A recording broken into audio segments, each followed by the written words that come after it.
What's going on, guys? Vulkan here, and today we have some massive news for Last Epoch. So we are finally getting a deep dive into factions. Now, factions are a big part of how your experience in Last Epoch is going to be shaped. These are either going to give you the ability to trade items with players or purchase them from the bazaar, or they're going to give you a big passive boost to finding even more rare items, as well as giving you some additional target farming methods. Now, if this sounds confusing, don't worry, we'll get into it. There's a lot happening here, and they dropped a huge dev blog on us, so we'll go through, we'll learn it all, and we'll talk about it. So to get us started, let's talk about how you can actually join a faction. So first, you do need to play the game until you reach the upper district of Majelka. Now, this is a few hours into the game for the average player. Once you get there, Zarek will introduce you to the two factions, the Merchants Guild and the Circle of Fortune. Now, the Merchants Guild will allow you to trade items with other players, and it's going to grant you access to the bazaar, which can be used to buy and sell items. Then we have the Circle of Fortune. This faction is going to grant you boosts to items that you find by yourself through something called prophecies. Now, prophecies are these kind of pseudo items is the way they describe them. Essentially, they're like fake boons or bonuses that you can get, and they're going to cause certain item drops, and they're also going to increase the odds of getting higher affixes found on items, which is great. Plus, you get some additional passive bonuses to boost drop rates and things like that. Now, there's a lot more to each faction that we'll get into shortly, and we're going to explain how all of this stuff works. But before we do that, I did want to tackle this new UI that we're going to see that's going to allow you to sort of handle everything in your faction, keep you up to date on how you're doing for each faction, because yes, you will be able to change factions. We'll get into that here in a moment. So this new faction panel will give you everything you need to know about your status, like I mentioned. And if you want to switch factions, there are some penalties, like not being able to use certain items that require a specific faction rank, for example. So back to the faction panel. So first, this UI is going to show you your current amount of favor, rank, and progress towards the next rank in your faction. Then along the bottom, you can see what benefits you currently have unlocked and ones that are locked, so you can kind of plan and progress. And then in the upper right corner, there are some options to visit your faction hub, which is the bazaar for the Merchants Guild and the observatory for the Circle of Fortune. Plus, there's also a button to leave the faction. Okay, so let's break down this whole thing kind of piece by piece. So first, reputation, right? How do you get it? What is it? So you can earn reputation by gaining experience, which is pretty self-explanatory. Kill stuff, you get experience. And you can also gain reputation by completing quests for that faction. But if you're looking for some big, sort of meaty boosts, then you need to participate in the core mechanic of each faction. So the way this is described is completing trades for the Merchants Guild and then fulfilling prophecies for the Circle of Fortune. So if you're like trying to kind of get some big jumps, then you actually have to do the thing that your faction allows you to do. So one of the cool things is your faction reputation is never lost, but it's also shared across your accounts in the same game mode. Meaning if you rank up your faction to max rank, which is 10 on a hardcore character, then any of your hardcore characters will have that same rank if they join the same faction. If you have characters in a different game mode, this doesn't apply, which makes sense. It works kind of like your shared stash. So think of like this reputation like your shared stash. So keep that in mind. You don't have to redo all of the work every single time. Okay, so next, let's talk favor, because this one right here, I had a lot of questions about it, what exactly it was and how it's applied and how it's used. So this is your primary currency for factions. It's earned by killing enemies and completing quests. Now, the amount of favor granted on a kill is dependent on the amount of experience that it gives. So as you get deeper into the game, the more favor you'll start to acquire because why? Enemies give you more experience. So that's how you get it. But what do you do with it? Well, favor can be spent on faction mechanics, and it'll grant reputation whenever it is spent. So with the Merchants Guild, for instance, you'll need favor to both list an item and to sell or purchase an item. So with Circle of Fortune, you're going to need favor to acquire prophecies. Okay, so I mentioned earlier that if you leave a faction, you're not going to be able to use certain items because they have a faction rank requirement. Let's dissect that a little bit because this is a very, very important piece of information. For the Merchants Guild, Items will have a requirement when purchased through the bazaar or traded between players. Now, this is listed at the bottom of the tooltip, and it typically matches the rank required to trade that item. Now, the only exception here is legendary potential items. These ranks are a lot more fluid because you can purchase a unique with legendary potential at rank 6, but you cannot purchase or sell legendary items until rank 8. So if you get a unique with legendary potential, you go and run a dungeon, you convert that legendary potential item into a true legendary. It will retain its rank 6 requirement, which in my opinion makes it more valuable because you can then buy it or sell it and use it a little bit earlier. Now, with Circle of Fortune, items obtained from benefits within the faction will have a requirement. Now, the thing here, right, the catch is that most items that drop for you are influenced by your faction benefits, meaning you're going to see a rank requirement on nearly every single dropped item. Now, these requirements are based on your current rank when the item is dropped, and it does not scale as you gain more rank. So, if it drops on rank 4, then it's going to remain on rank 4. So to recap, if you purchase an item from the bazaar or you receive one in a trade, and then you switch factions to the Circle of Fortune, you will not be able to use that item. Same goes for any items that were dropped while in the Circle of Fortune if you then decide to leave and join the Merchants Guild. Now, this to me is it's a really kind of clear and easy way to see whether or not you can use an item. But what I think is this is going to really kind of put an emphasis on people choosing a faction for a character and then sticking with it. Because if you're constantly jumping between the two, you're going to be shorting yourself on lots of gear, progression, time, and ultimately probably frustration. Okay, so we talked about the primary uses of factions, but we do have another thing that's coming with this one. So that's going to be faction vendors. Now, these vendors are special gambling NPCs that exchange favor for items, including exclusive base item types for your faction. Now, these vendors can also create exalted items, so that's another thing to keep note of.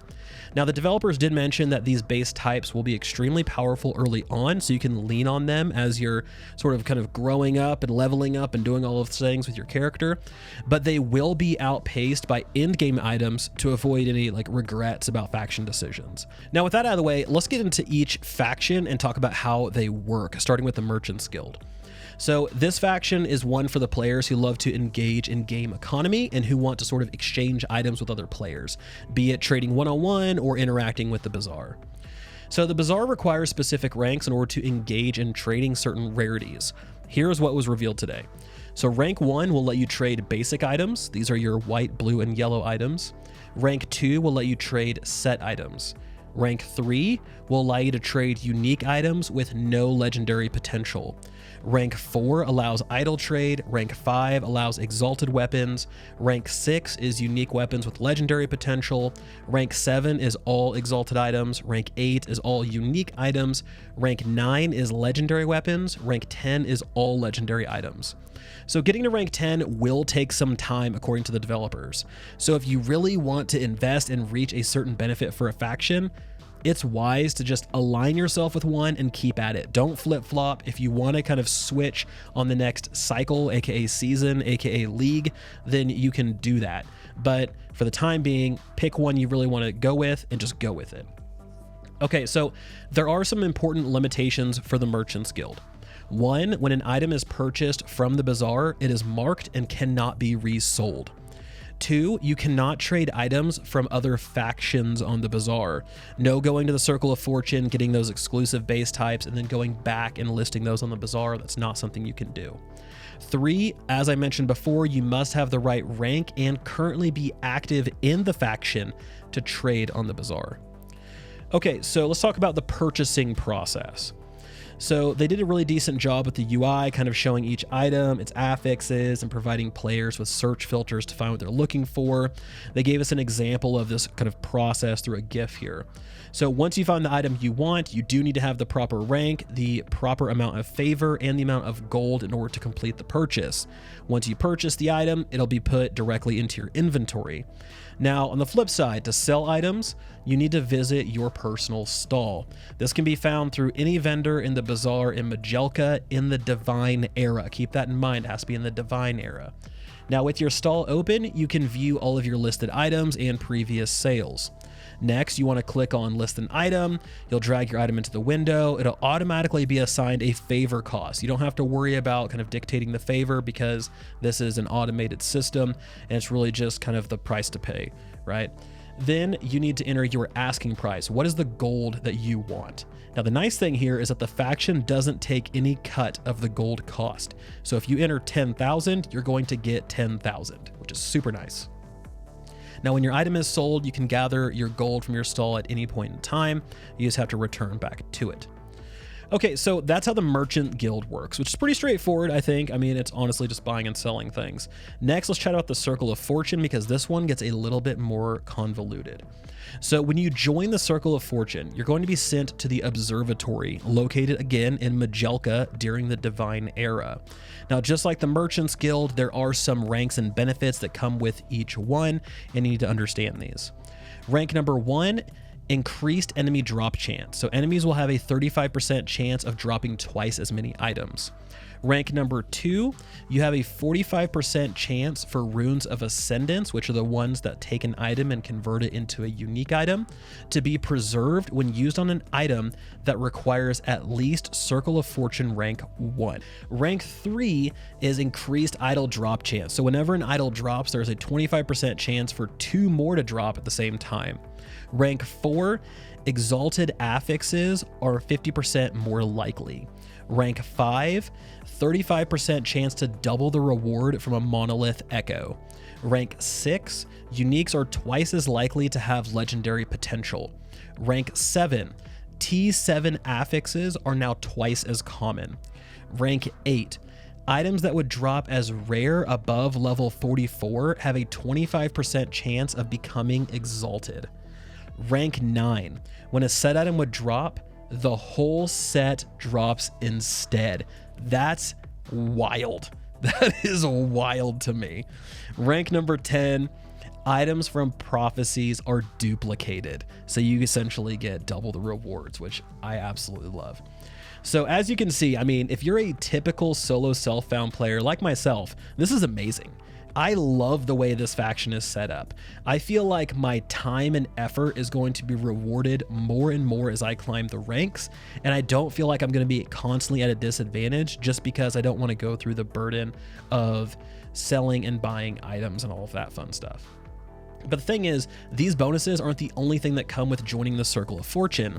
You also gain access to something called prophecies. Now, remember I kind of touched on these a little bit, but prophecies are essentially a choice that you make, and these can be, I'll use the term purchased, from an observatory telescope using favor. Now, there will be 4 telescopes to choose from, each of which will offer prophecies for specific item types. You have armor, weapons, idols, and crafting materials and accessories. Now, when you interact with a telescope, you're going to see a constellation and then sort of like these randomly generated prophecies. If you hover over a prophecy, you're going to see the details for that prophecy, including the favor cost and the event that will trigger that prophecy, any special conditions, and the reward for those conditions. So this lets you sort of control when you get it, how you get it, and what you get it from, which is a really great way of like almost target farming specific things. So let's say you need a new weapon. Great. Interact with the weapon telescope, pick a prophecy, and then complete that quote event for a reward. So the big question is, what is a prophecy event? These are essentially like objectives, things like death of 100 enemies or the death of Admiral Harton. There may be some additional conditions that need to be met. The developers did confirm that not all prophecies will have these additional conditions, but if they do, you will need to meet those as well. Now, in addition to prophecies, you also have something called lenses. Now, these are purchasable items from the faction vendor, and they can be slotted into a telescope to adjust the conditions and rewards of prophecies.